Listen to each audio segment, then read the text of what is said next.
All right. Robin, I've been watching your work for some time now. I'm a big fan of your work. You're probably the most famous, fight. Uh, you probably started this, right? With fight breakdowns and technique breakdowns. I mean, That's very nice. The UFC, Yeah. the UFC would do clips here and there, but you are the most consistent, you know, you know, analyst out there who has been doing this for years.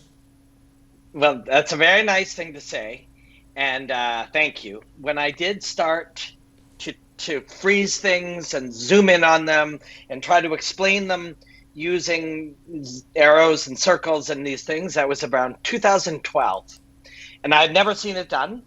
I don't watch other sports, but I was vaguely aware of a guy named John Madden that did it in football, but I had never seen it done. If it existed, I hadn't seen it. There were people that did analyze things with photos and different things, like Jack Slack was around at the time. He's a very good, very smart guy. And my Yeah, I friend know Lawrence Jack. Kenshin, Yeah, yeah, Lawrence Kenson. around Yeah, the same yeah, time. Yeah, yeah. they were doing stills, but standing there and doing the thing that I do now, that's actually quite common. A lot of people do it. If it existed, I had never seen it, so I thought I was inventing it at the very least. But thank you for saying that. It's very, very kind, very thoughtful. What is your martial arts background? I have, growing up, I started in, actually, I always think of my pre-martial art, was I was a gymnast as a little kid. So I was a gymnast. And then when I started Taekwondo as a young kid, I also was high diving and still a gymnast at the time. So that blended my sort of understanding of movement, and human movement and how the body uses, creates springing motion and changing of direction and fluidity and all of these things. Um, and then I was born in 1969. I'm in my 50s now. And when I was a teenager, I was exploring Muay Thai a little bit, and there was a martial art. Um, it was where I lived, it was unique to my region. It came from the Philippines, and a master of Sikaran, which is a Filipino stick fighting martial art, brought his interpretation and an offshoot, and it was called, Arnis, and he called it Sikaran, which in Filipino simply means kicking. So it was a Taekwondo-like interpretation. So as a teenager, I was starting to explore many different martial arts. But then it was in my 30s where I picked up Brazilian Jiu-Jitsu. I have a purple belt in Brazilian Jiu-Jitsu, really trained a lot of Muay Thai, fell in love with boxing, and really started to see martial arts as a generalist, that it isn't all of these little doctrines and dogmas and belief systems. It is simply free movement of your body in any way humanly possible. And I think to learn that, I started to study many different martial arts, and now I try to see them all as somewhat distractions and from the fact that we are free to move however we want within logical reasons for our objectives. You have fought several fights in MMA, right? Yes. Tell us about your fighting career and how this has helped your analysis of fight moves. So I'm obsessed with martial arts. I always have been. And I was working as a performer, singer, and in television, and like a performer. But I really wanted to be, what my real goal was to commentate fighting, sit in a cage, wear a headset, and commentate it.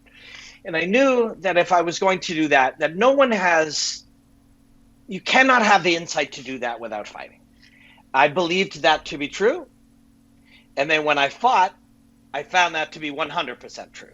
That you could not truly, and there are other substitutes, some amount of sparring, some amount of competing in grappling, there's some amount of that. But I knew I had to fight. So I intended to fight once.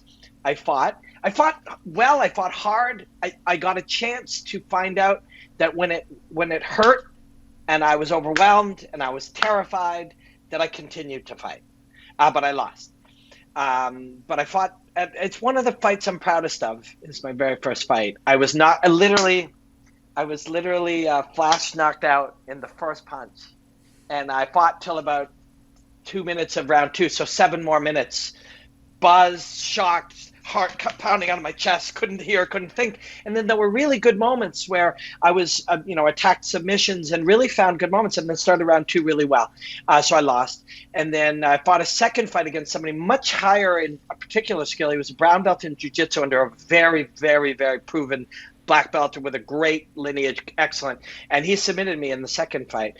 And then I thought, okay, well, I'm learning, but I have to experience victory, and I'm going to fight until I do. And so I fought the next fight, and I triangled.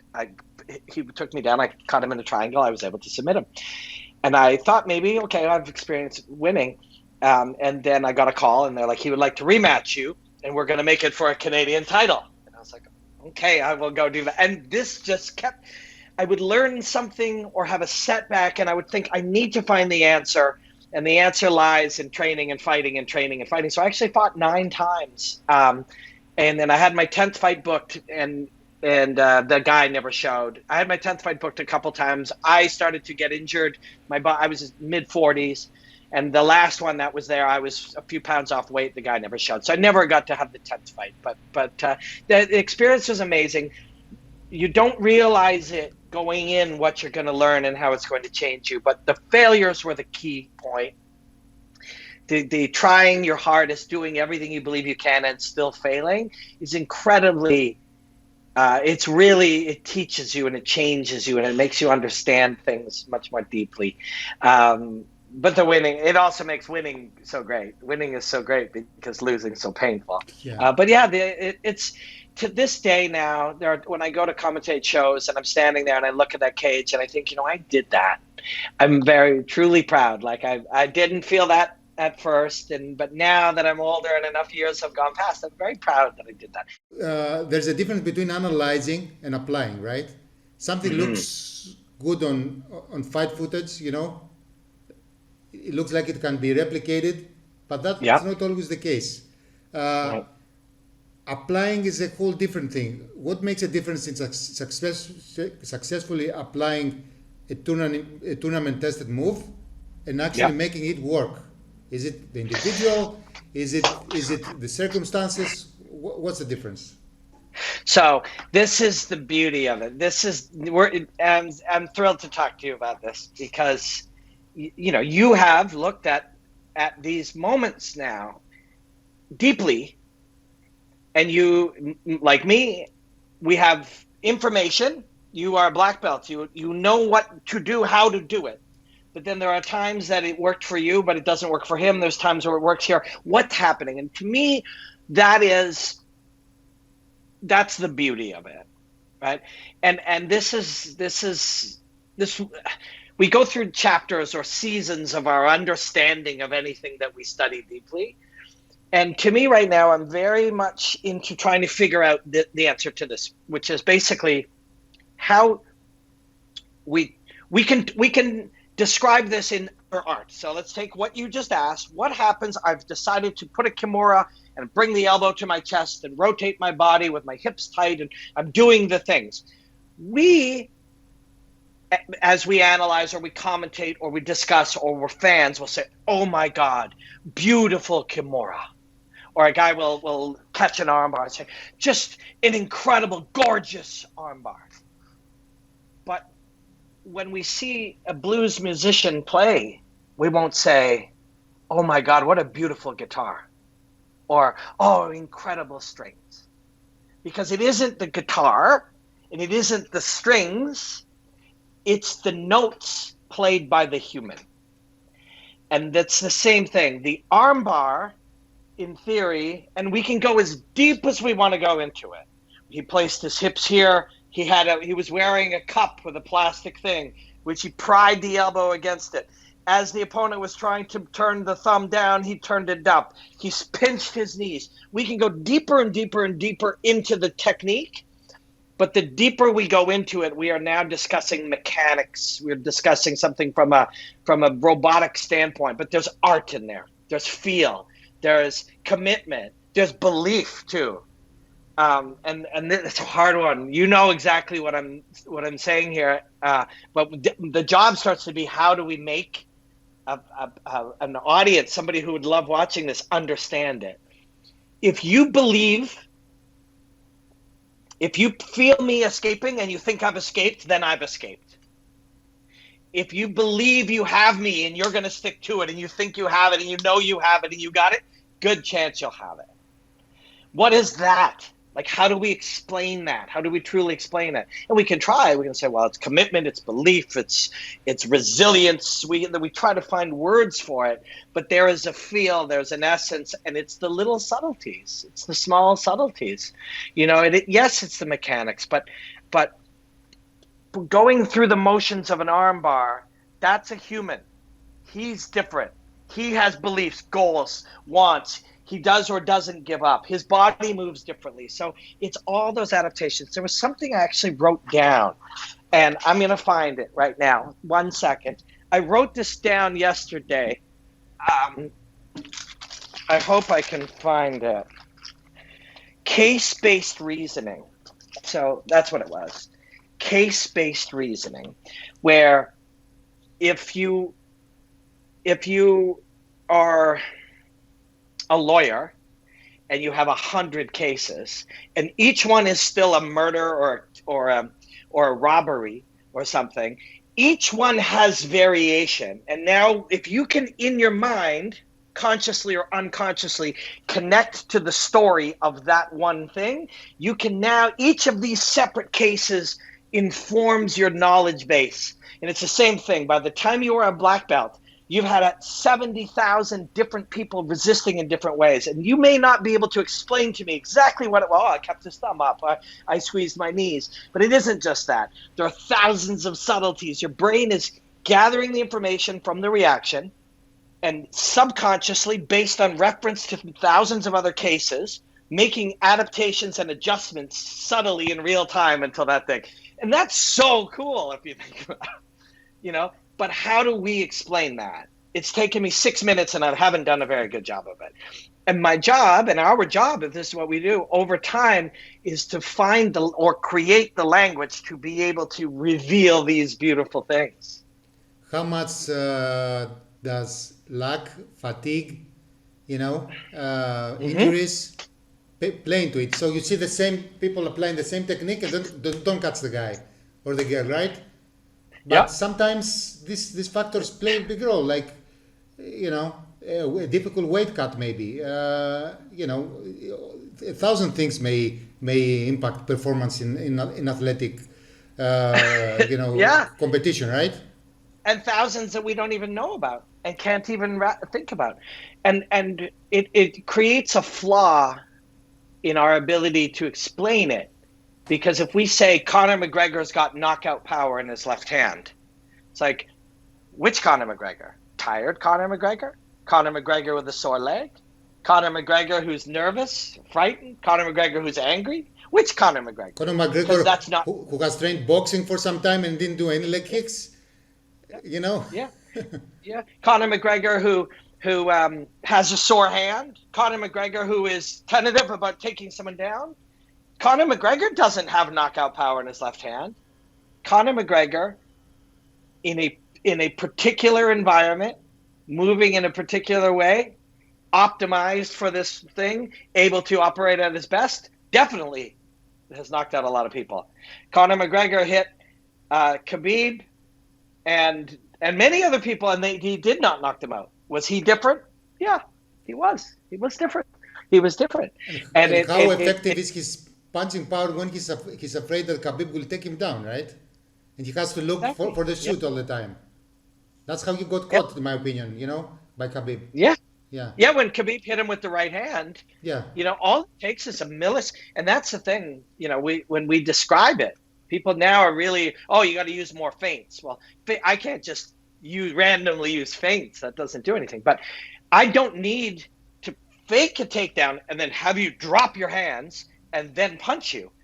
By doing something, all I need possibly is a millisecond of your brain, unconsciously thinking about this. That's it. I don't. Yeah, exactly. I create hesitation, and it could be an imperceptible hesitation. I might not be able to see it, but if the brain is busy trying to deal with all of these different algorithmic things that it's been programmed to do, unconsciously too. That's a wild part. We'll often say, Costa threw a right hand, Robin saw it, and he slipped, and then he decided to throw the uppercut. That's not untrue, but your punch, my slip, and my uppercut happened faster than words. So I certainly didn't have time to go, oh, look, there's a punch. Maybe I'll slip. I'll move my head. Now I'll throw the uppercut, because it happened like that. So I couldn't use words. So I didn't think of it logically or rationally or in that way. It just had to happen. And now that's starting to try to happen. And if all that happens is Khabib just does just enough to make me hesitate, then he can throw that punch and land it. It's such a crazy thing. It's like fighting is the craziest thing. And we may spend the rest of our lives trying our best to explain it, but we never really will. We'll do it better. Hopefully we'll be able to explain it better and reveal new truths, but we'll never truly be able to explain it, which is sad, but this is what it is to pursue something. Who is your favorite fighter? Probably GSP, right? Yeah, I mean, George is a wonderful, wonderful fighter, and there are fighters that I love to study. Like Connor's one. I love to study him. And George is one. And then there are fighters that I love to watch. There's something about them. It's like when you hear certain people play guitar, for some reason they can play the same notes, but you like it more, Or you see somebody dance, they would dance the same thing as somebody else, but something in the way they move their body. Cub Swanson, Holly Holm. There's a few, I just love to watch them do it. And part of it is their emotion and their connection to Carlos Condit. Carlos Condit is one of those. I've always loved watching. He's a wild fighter. Yes, he's wild. Yeah, he's wild. There's a word. I was talking. Do you know Marloes Coenen? Yes. She was a Strikeforce champion. I just spoke to her yesterday, and we were talking about how when some fighters, like Carlos, is still wild. That's just part of who he is. Some of them actually become safer or smarter. John Jones is not as wild as he once was, for example. Yeah. But she was talking about how much sometimes being wilder can be better. And I used the word audacious. If you are just very audacious, you're willing to do something that other people wouldn't do, that innately, if you're willing to do a thing that your training partners never, if I do something to you that you never see because your training partners would never do it because it's too crazy, it's difficult for you. Yeah. You're not used to it. Yeah. The wildness. Yeah, I do love watching Carlos Condit fight. He's fighting tomorrow. He's fighting Saturday on the Connor card. How about you? Do you have a few that you just love to watch? So for me, the prototype MMA fighter is GSP. Yes. Like if you had a computer and you would put all the data in, how to beat MMA fighters for the MMA game, not kickboxing, not wrestling, not jiu-jitsu. Like a complete MMA game, it's GSP. He knows how to apply each technique of each discipline the right time.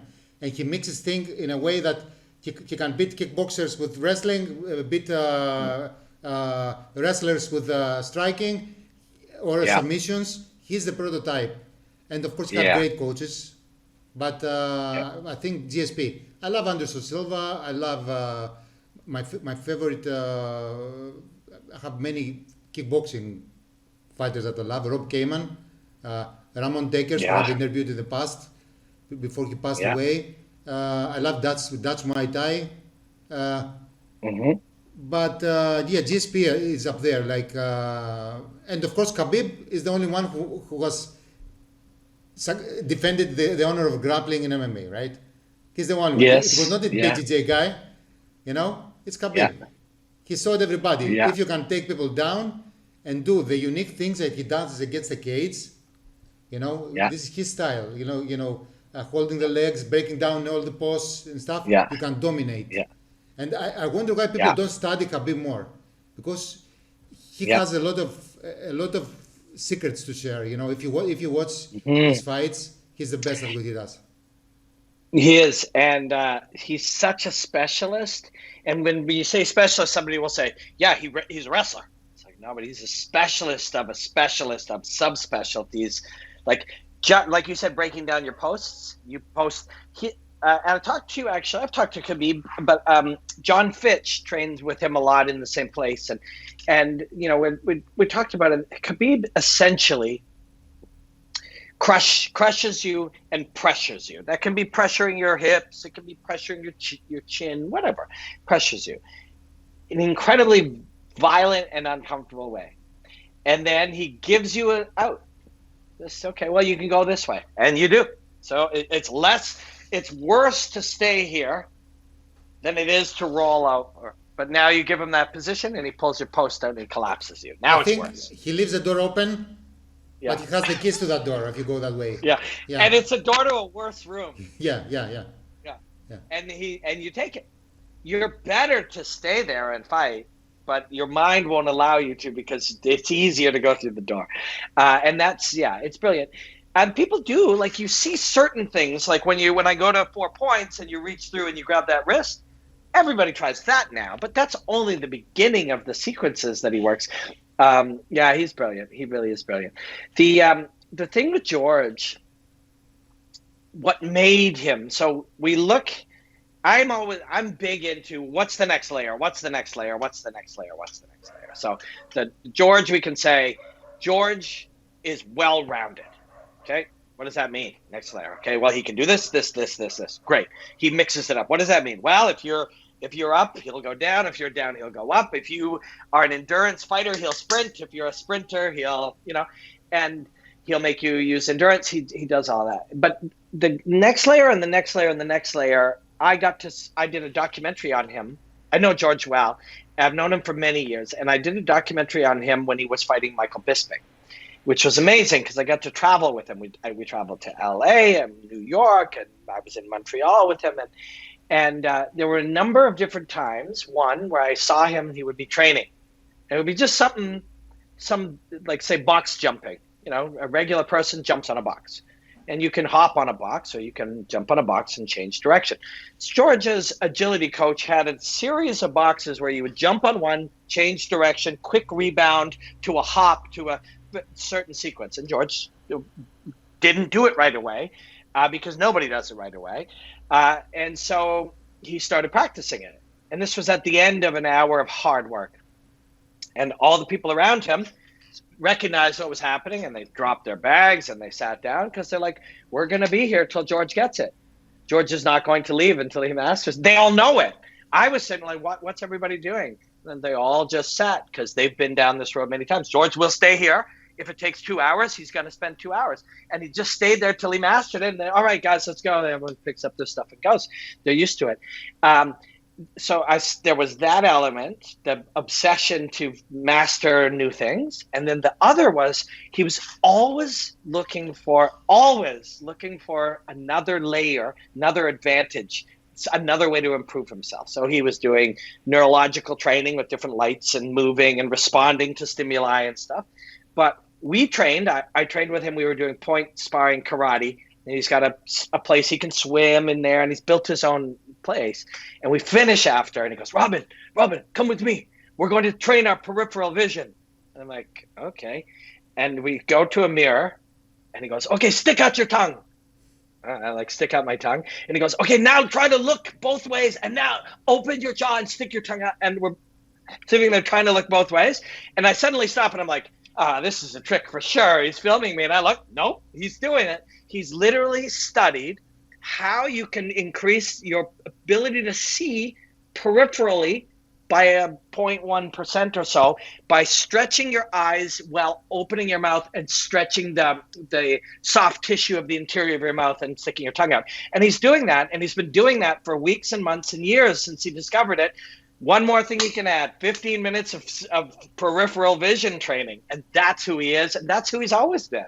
So George is special, but what I was gonna say is George isn't innately special, although of course he is. He's got great genes and stuff. But what he is he's the product of hard work, obsessive work, always looking for another edge, built over time like compounding interest in a bank. Like just all of that adds to more knowledge, to more things, to learning new things, to more hard work, to more innovation, to more obsession, to more adding a new thing and training, all of these things for 20 years.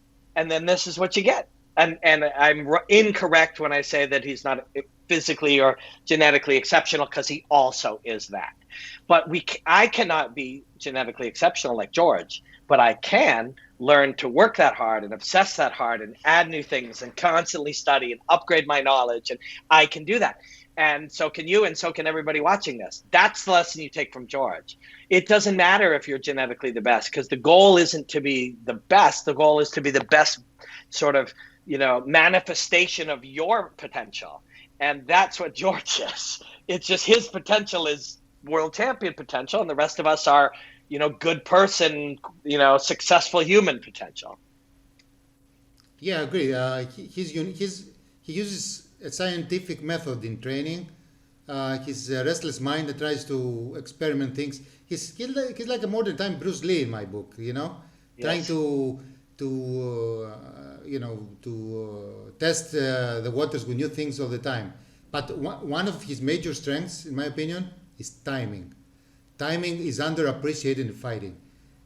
It doesn't Yeah. matter how you do things; it matters when you do them. It takes That's a split right. second for a technique to work. 100% right. I'm pulling up the definition of timing. I've done this many times, and the definition of timing doesn't help us very much. Timing definition. It literally says the choice, judgment, or control of when something should be done.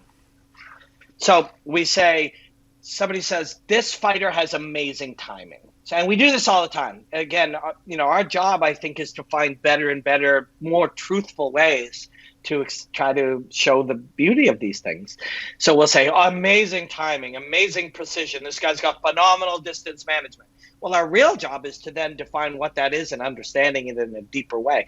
But timing is a very difficult one to actually explain, because the definition of it is literally the choice, judgment, or control of when something should be done.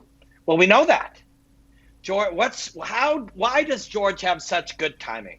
Well, because he knows exactly when to throw the punch on your movement. Okay, we get that. Then the next question becomes, how does he know? Or why does he know? Or how did he create or improve this ability to know? And that's a much harder question. How do you train that? And the answer, and I've been with him when he's been training it, the real answer, or one of the, as truthful as you can get answers, is you are training your neurology, right? You're training your nervous system. You're training your spinal cord and your brain and your eyes as they connect to your musculature. Okay? Holy shit, that's very difficult to figure out how to do that. Obviously, any amount of training is through repetition, deliberate practice, repetition, and expert feedback from a great coach. So we got Faraz, he's an expert coach. We're doing it over and over, which George does. He trains. When you see George train, he does 20 singles, 20 doubles, 20 knee taps, and 20, maybe 50, I don't know. Every single session, at the beginning of every session he ever does. So he's not afraid to do repetition on timing. But how do we train that? And that's the deep question is we are training our ability to see something and training our brain to read it, interpret it, and fire a pre-programmed response or choose from a series of pre-programmed responses.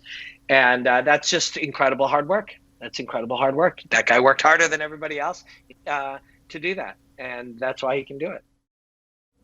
So, how important are concepts in training, in your opinion? Because some people think it's just about drilling, effective techniques again and again and again until they become muscle memory. But I truly believe that the higher level fighters go from drilling and actually repeating techniques to an understanding of concepts. What's your take on that? Oh God, Yes, I agree. That the deeper you understand. So Greg Jackson says it like this. Has said it like this to me a couple times in our brief conversations. Is that we are for yours and my sort of job of trying to analyze and share what we find, but also his job of figuring out how to coach and the fighter's job of figuring out how to learn is we're moving from micro to macro to micro to macro. Small thing to large thing to small thing to large thing. So practicing many jabs and then fixing out how our foot works and then figuring out how to be able to do it and practicing it thousands of times, we may see that as a small thing. But even within that, there can be a general thing. Instead of just a jab, this is an idea that you could use with any weapon. And concepts are the same thing. So first we're working on jab, and then we're like, when are you using this jab? Why are you using it? What happens when he moves? What happens when you move? How are the two of you connected? Those become much larger concepts. And I think it's an ongoing game of learning all of it. If the goal is true mastery, then we have to understand all of these things. And you're a coach. And so what I find interesting, if I look at what your process is, part of you know that you need to teach him the simple fundamental technique or tool or movement or whatever, and broader concepts. The question for me becomes, which one do you do first, and in what order do you teach that? Like you said, you go from the repetition of the technique and the basics and the mechanics to the concept, and then back to the repetition and adding experience, and this becomes like a melting pot where your being, you as an athlete, your experiences, and the technique become one. That's the secret. It's life. That's why martial arts is life, in my opinion. Yeah, man, I just love what you just said there. Yeah. It's just slightly different than I've ever thought it or heard it or said it. And I really like it. So the way that I've been seeing this or saying it for my job is I've often been saying where we don't know where the technique ends and the attributes begin. Or where the technical ends and the biological begins.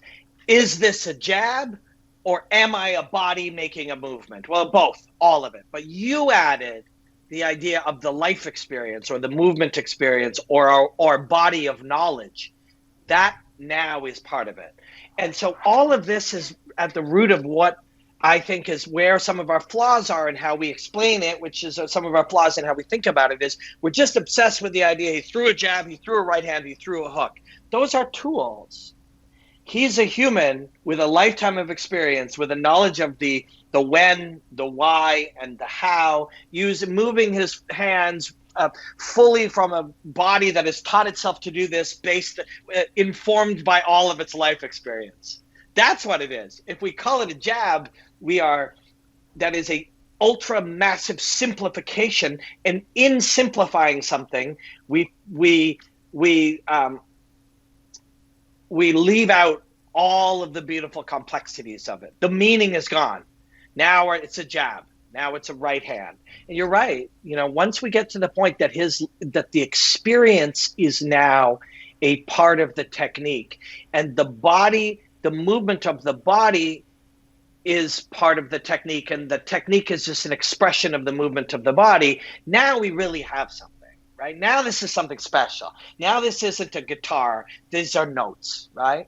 Yeah, that's cool, man. That's really, really cool. It must be really thrilling as a coach to pause sometimes and be watching somebody do something and then be able to think of their first year or their first month or when they didn't know how to do it. It must be amazing. It's magical. Yeah, it's magical. It must be. Like I had a student that I thought he didn't have any power in the beginning.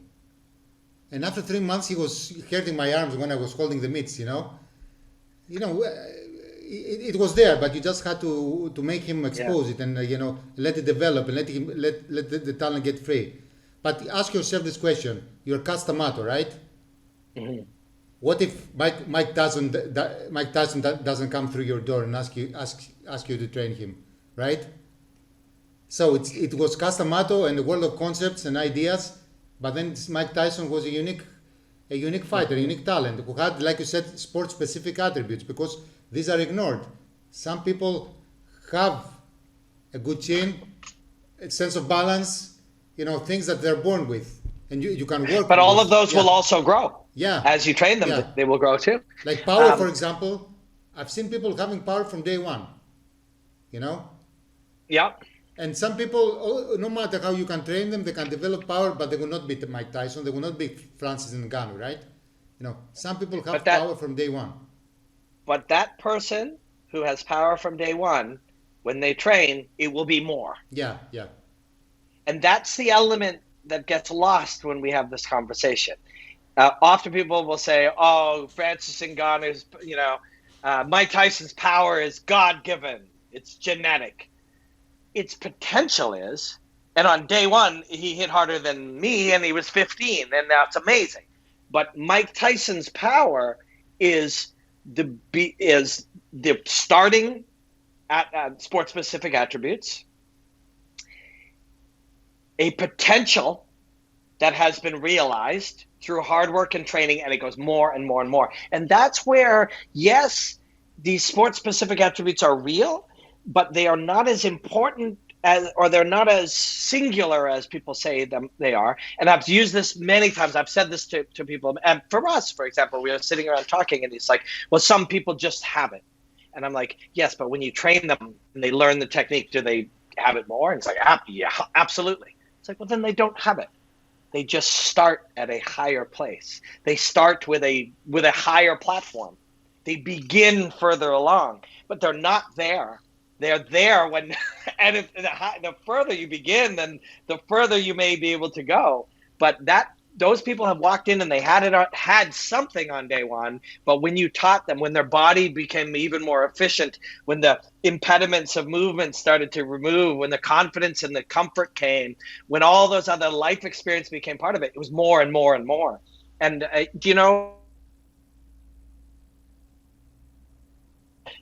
is from Paris, and he was Francis Ngannou's first coach. Sorry, please repeat that because I lost you for a second. Start the sentence again. Fernand Lopez is from Paris, the Fight Factory, and he was Francis Ngannou's first coach. And he said Francis walked in, and they were like, "Oh my God."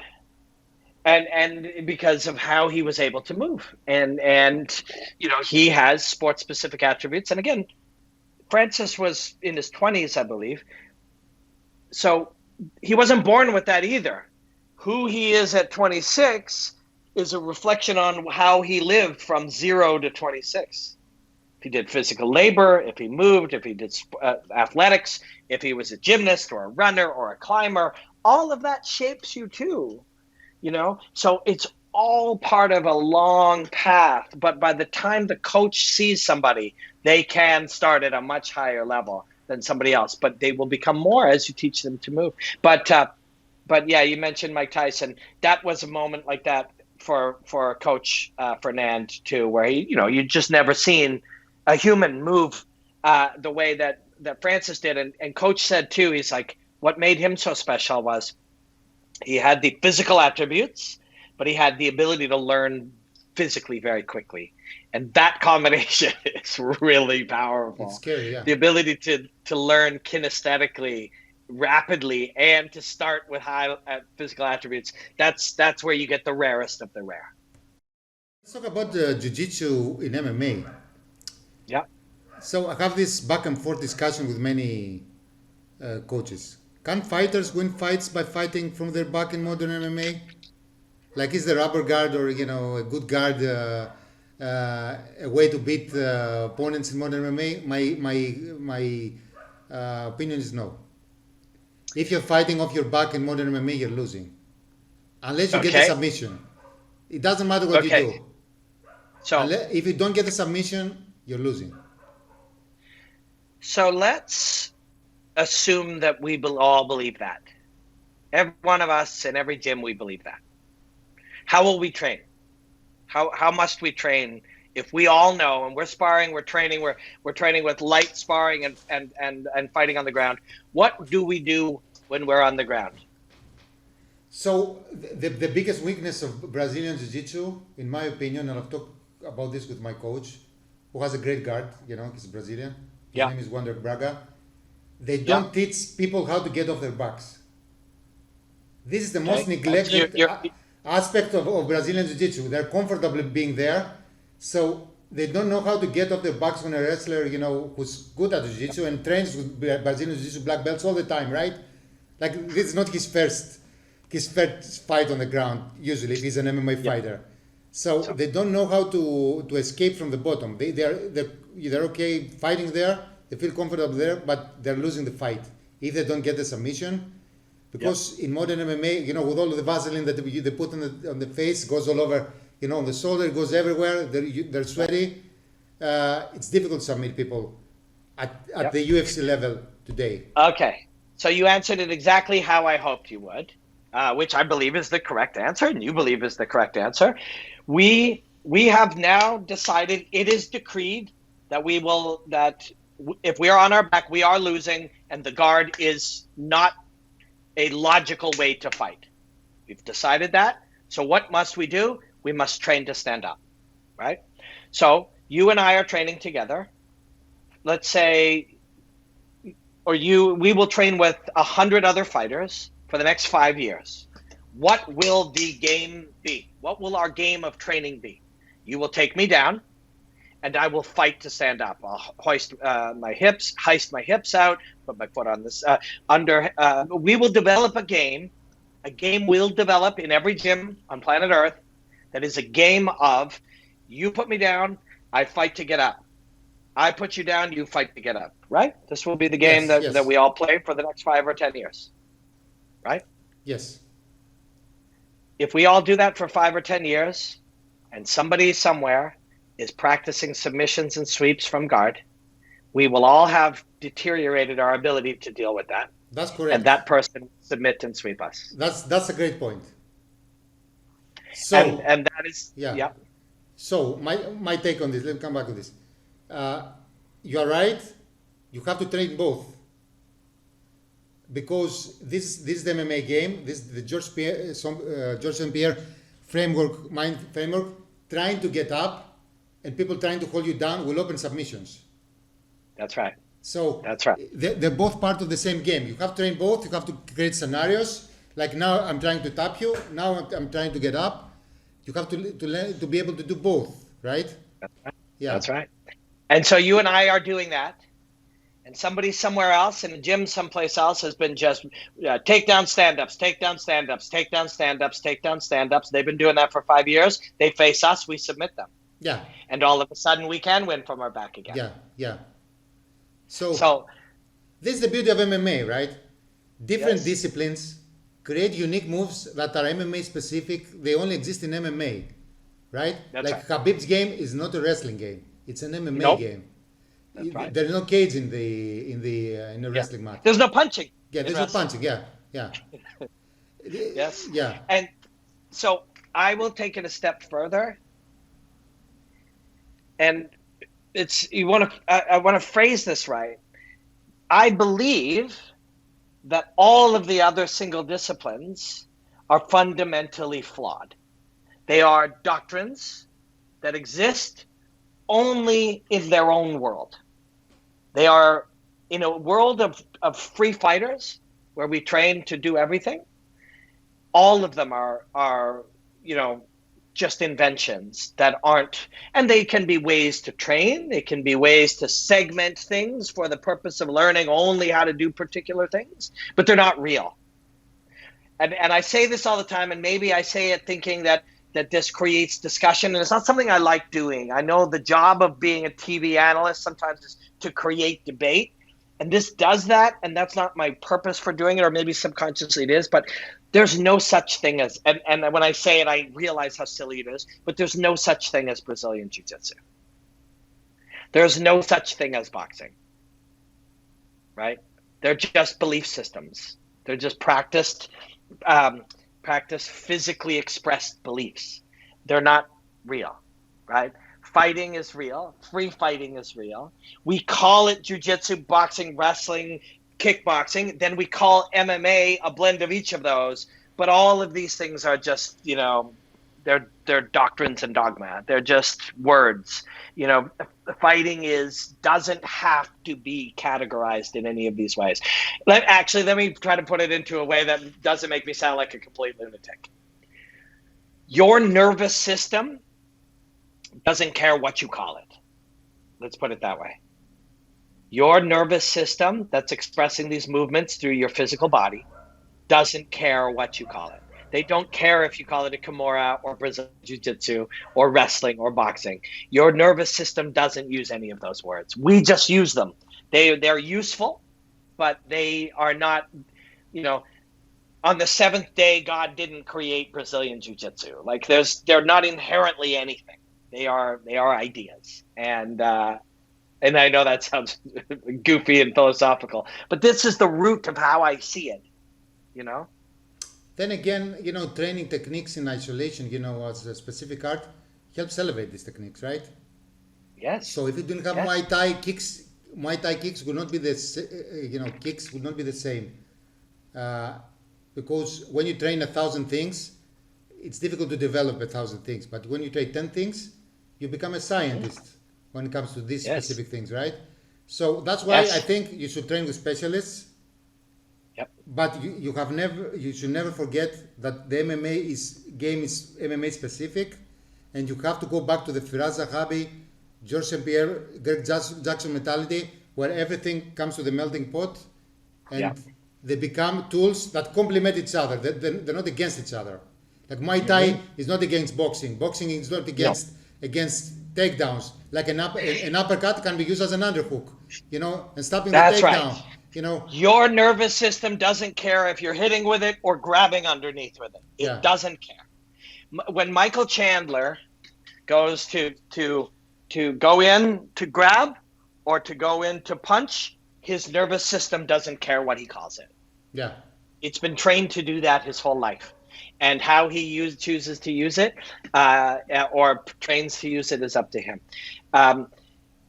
So language is our flaw here, right? You and I are now understanding, and many people beyond us, John Danaher and people way beyond where we're at with our connection to this, they're facing the same problems. These are ideas that are bigger than the words we use to describe them, and we are missing words, and we blend words in hopes of making that work. I was talking to Greg Jackson, and he was talking about Clarissa Shields. She was a boxing champion and training her, and he's like, boxing is different than boxing for MMA. It's like, why would we even call it boxing for MMA? It isn't the same thing. Also, boxing, is this boxing? Because I did Muay Thai yesterday and I did this. Like I also did it there. Yeah. And boxing for MMA, well, we're just punching. These are simply the tools that we're using in a different artistic context. We don't need to call it boxing or boxing for MMA, except tool to communicate, but that's not really what it is. So so in Canada, some of the natives who live up north and have lived here from generations before anyone came here, they're known as Inuit. They have something like 12 or 15 different words for snow, because snow is a big part of their lives because they live in the snow. We might say white snow, melted snow, wet snow, hard snow, but they have different words that connect to each thing because they are different things. So their language has customized, and there are people who live in the desert who have many different words for sand. We just call it sand. So at the rudimentary level, we just call this a punch. Later, we may call it a jab and a cross, but we need to go into new, but we're not linguists, right? So we are missing the language to be able to fully explain the difference between throwing a punch in the setting of a ring, 3-minute rounds, wearing boxing gloves, and a punch with smaller gloves with kicks and grappling and all these other things. We don't have the language, so our language limits our understanding of what it really is and traps us in these lines of thinking. But truthfully, You have to learn somehow. You have to teach somehow. But at the highest level, the truly best fighters, some that haven't yet been born, will not think in terms of boxing, wrestling, jiu-jitsu. They will simply be artists of fighting, able to use principles that they understand about timing and movement and balance and connection to the ground and safety and whatever, rhythm and all these different things, to do whatever they want. And they will look very different than George St-Pierre looks. Very different. But hopefully we live long enough to see them. I like how you mentioned rhythm, because that's the most difficult thing to teach. It's a very important tool in the fight game. It's very difficult to teach. I use rhythm when I do meat work. Like I set up a certain rhythm, people get used to it, and then I tackle different rhythms and I catch them. In MMA you can use strike, takedown. You break the rhythm with another part of the game. So rhythm is a very complicated thing, and very complicated. Yeah. Maybe it's a discussion for another day, but I'm trying to figure out rhythm. Yeah, so let's have a long chat on that, because there's so many aspects to it that are interesting. Among them, to me, and this will open up a whole area for us, is if you and I go for a walk right now, it won't take long till we're walking in the same step. You know? Yeah. Why? Why will we do that? We don't know. We don't know why we'll do that. Synchronized. But that'll happen if we start sparring too. Yeah. And the higher level guy will be able to use that, either read, oh, he does this, therefore I can use that, or I'll change myself to make him uncomfortable, or I'll manipulate, or I'll go double speed or half speed, or change the cadence or the time signature, and use just that. At somebody much higher level than you or I will use only that, and find that we can't touch them, or we stop, or we cover up, or we feel overwhelmed. Yeah, there's a lot there. And some of it is just human nature. Just humans do stuff. We hear music. Why do we start doing things? Why do we fall into rhythms? That's a very, very, very good question. And how do you manipulate it? And how do you prevent it? How do you know you're doing it? How do you purposefully do it different? It's very, very, it's a skill. Yeah, it's a big skill. So a series of skills. I've studied Mike Tyson a lot. I have a couple of very successful videos on YouTube about Mike Tyson's peekaboo game and everything. So Mike Tyson would use his, I call it the metronome, his rhythm. Yes. And from his rhythm, he could do 10 things that have the same beginning, the same like he would be like this and throw a leaping left hook. You could be like this, throw an uppercut.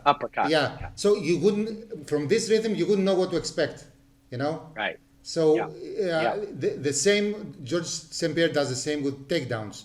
Like he goes for the Superman punch, the inside low kick. Yeah. He mixes those, then he adds a takedown, and you don't know what to expect because he starts for these three techniques from the same position, So he goes like this, you don't know what's coming, and he sets you up with a rhythm like low kick, Superman punch, low kick. Now it's a takedown. That's how he breaks the rhythm, and that's how he uses timing. Yeah. So he, like I said, he's a prototype fighter for me. I've been studying George a lot, and you guys in Canada are lucky to have him. No, it's an incredible thing. Every time I've spent time with him, you learn so much. He's understanding things. Guys at that level, they've gathered so many things. Sometimes they'll forget about playing with their own rhythm for a year. Well, they worry about some other element to their game, and then all of a sudden it'll blend back in. Like when I was training with him, I don't know, a couple of years ago, for us he was teaching. He teaches every Monday and Thursday, I believe, at TriStar. Brand new student will go into like white belt class of jiu-jitsu, and George is teaching. Like, it's really cool. And during the time, and we rolled together. It's like rolling with your dad, like it's so beyond humbling. But there were 2 or 3 things we did, and he would allow you to get from mount back to half guard if you do it right. You don't have to beat him. You just have to do it right, and he'll allow certain things.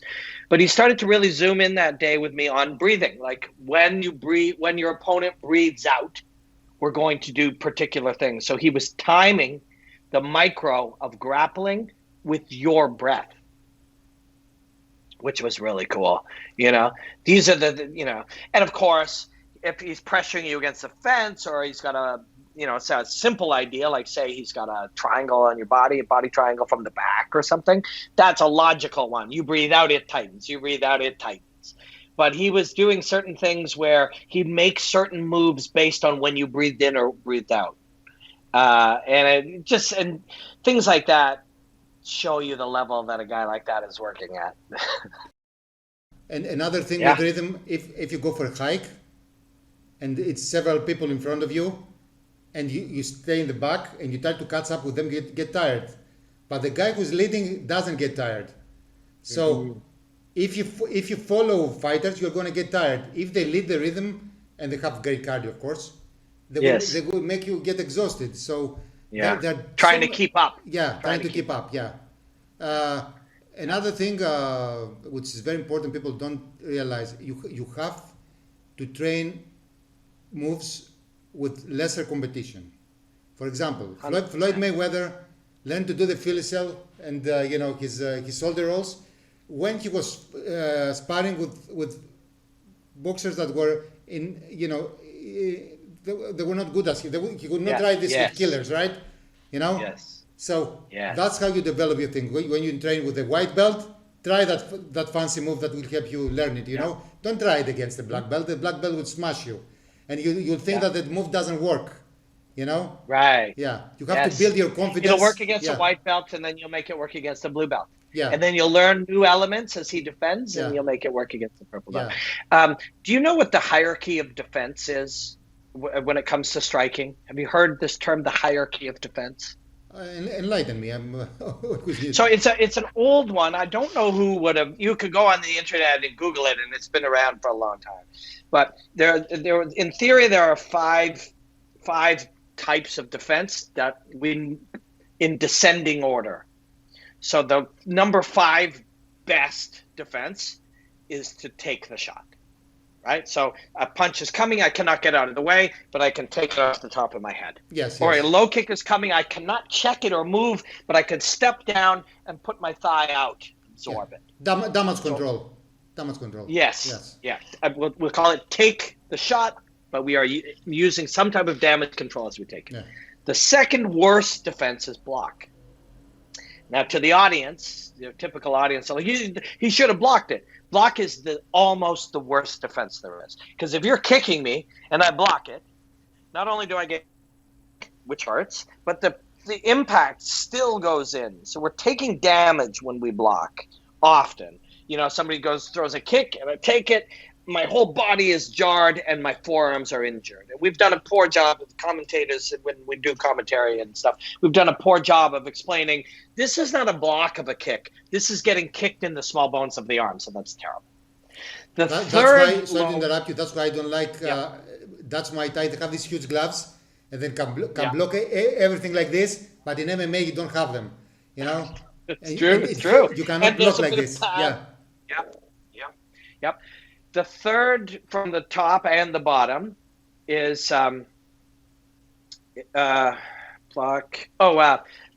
redirect, like parry, for example. Yeah. Or kick comes and we redirect. That's good because deflect, redirect, parry. Yeah. We can use any. So worst is take. Second worst is block. Third best, parry. Redirect it. We're still making contact. There's still risk. We're still in danger. We're still in range. The second best is evade. It's happening, evade. It's I have not been hit. That's excellent. If I've done my job well, I've evaded in such a way that I can strike. Yeah. And the number 1 defense is intercept. Before it even comes, I hit you. Something is coming, I hit you. That hierarchy of defense, there was something that you said just before when we were talking about, the Philly shell. And I was thinking about this the other day. It's actually kind of all of them, which is so crazy. Because you will take a shot here. You will deflect with the shoulder. You will block with the hand. You can evade while you're doing it. And you're in position to counterattack. To counter. And the Philly shell is actually is a fighter taking all 5 of the hierarchy of defense and putting them all into a choice of shield. Yeah. And it's one of those rare, elegant moments where you look at something and go, okay, yeah. And then you might say, well, why doesn't everybody do it? Well, it's hard. It's limiting. It's a specialty. If you do it poorly, it's not better than not doing it at all. And if everyone did it and it became the only way, somebody would do something else, which would become hard, right? If we all do anything, something else becomes difficult. If we all decide, if everybody holds their hands up like this and somebody's got their hands down, it can be very difficult. If everybody is using a boxing stance and somebody else uses a karate stance, it can all be very difficult. It can be very difficult. So if everybody did this shell, over time, we would all get locked into one way of thinking and something else would work. But it is pretty elegant when you can combine all of them into one. So 2 comments about this. The Floyd Mayweather shoulder roll, I call this concept having a door that seems to be open when it's not open. So it looks like he's ready to be hit there, but he's not. He invites aggression. But yeah, that's how they do in Aikido. Aikido doesn't work in real life, but there are concepts in Aikido that you can actually use. Like, people think that they can take you down, but you invite them to come towards you and throw them. And to the 5 points that you mentioned, there is another point, because I used to study yes, classical martial arts, is intercepting the opponent's attack without doing anything. Just being right, in the right position that the opponent cannot attack, or yeah, or yeah, seem ready to. You move a little bit, he thinks he will not get the move, and you stop him before he initiates the move, which is a higher creating level. hesitation. Yeah, yeah, Yeah, creating a doubt. Yeah, that now we're moving into the realm of the art of war and combat psychology and strategy and stuff like that. I must leave in about 5 or 10 minutes. I have an appointment, but I definitely want to talk again. This has been so enjoyable. But I do want to say something on something you just said. When you said this is an element of Aikido, you then said what most of us say, which is, well, I know Aikido doesn't work, but there are elements that do work. I don't think that has to be there. I know it's not McDojo Life and Joe and whomever have quite rightly pointed out that where Aikido evolved into became nonsense. But that doesn't mean the concepts of Aikido are nonsense. In fact, we know that they're not. I like right? many concepts of Aikido. Yeah. Me too. The philosophy of non-resistance is an incredibly powerful concept. Aikido was in many ways a reaction to the thinking of judo. If I keep unbalancing you and you keep reacting, eventually you're going to go. Well, then we must not resist. And those elements are real. Many, many, many parts of it are real. But when we see what some people like, that's Aikido, that doesn't work. That isn't Aikido. That is a mutation over time of what happens when people live in a bubble and only train a particular way without the reality of other things. Yeah. And I know when I say this, it'll sound crazy as somebody who loves Brazilian Jiu-Jitsu, but that could happen to Brazilian Jiu-Jitsu. It could happen to any martial art. If you remove as soon as we start playing berimbolo with our gis on and do nothing else, it starts getting weird, right? It starts getting real weird because it's like, wait, why don't you stomp on him? There becomes these things, right? Now, of course, Brazilian Jiu-Jitsu is butt scooting, dropping on their asses and butt scooting, Exactly. If you go into some of these places, they're really strange, right? And that's just as true in Taekwondo, where people are bouncing around, flicking out their feet 1,000 times really lightly because they train without contact. All of a sudden, you're like, wait a second, that's not real. Aikido was just left to its own devices for so long, and it became, it seemed to evolve around some of its mythologies and stuff that it became that. But that is not a flaw of Aikido. It's a flaw of unchecked, unrealistic evolution of any martial art or any idea. Really, Aikido, the story of Aikido is a cautionary tale for any idea. Thank you. That was a great conversation. Thank you. I enjoyed it immensely. I really did. Yeah, I'd really love to talk again. Let's do it in like a month or so. There was what were we talking about? Was it rhythm? Yeah, it was Yeah. rhythm. Let's start there next time. But yes, I will. If and when I'm chatting with Faraz, I'll say, hey, check your DMs, or I'll send him your info because yeah, you guys would have a really great chat for sure. Okay. Thank you, Robin. Bye. Thanks, my friend. Thank you. Bye. Bye. Enjoy the hostilities.